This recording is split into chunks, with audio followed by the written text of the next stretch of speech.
नमस्कार दोस्तों, मेरा नाम है मोना शाहू और आज की जो सच्ची घटना मैं आपको बताने जा रही हूँ, ये घटना है बांका की। बांका में 1 जनवरी 2025 को पिता जिनका नाम है भूषण, उन्होंने अपनी बेटी खुशी की गुमशुदगी की रिपोर्ट दर्ज कराई पुलिस थाने में। और दो दिन के बाद यानी कि करीबन 3 जनवरी 2026 को करीबन घर के 200 किलोमीटर की दूरी पर उसके बेटी की लाश एक नदी के किनारे मिली। और जब पुलिस ने घर के आसपास ही वो लाश देखी तो उन्होंने पूरे बस्ती में हर जगह उस आसपास में रहने वाले हर एक इंसान से पूछताछ करना बिल्कुल सख्ती से शुरू कर दिया। और जब ये पूछताछ शुरू की गई तो आसपास के लोगों ने कुछ दिनों से हो रहे बेटी और पिता के बीच के विवाद के बारे में पुलिस को ये जानकारी दी थी।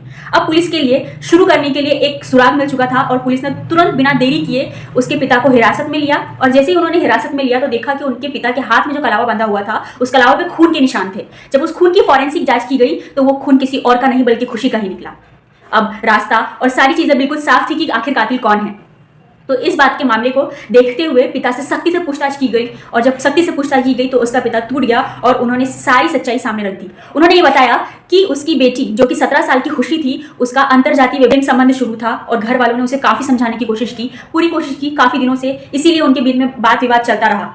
इतना समझाने के बाद भी जब खुशी नहीं मानी तो उसके पिता ने 31 दिसंबर की रात को पहले उसका गला घोटा, फिर उसके बाद उसके गले को काट कर उसे पास के 200 मीटर के दूर नहर में जाकर फेंक आए और खुद ही जाकर 1 जनवरी को उन्होंने उसकी गुमशुदगी की रिपोर्ट दर्ज करा दी।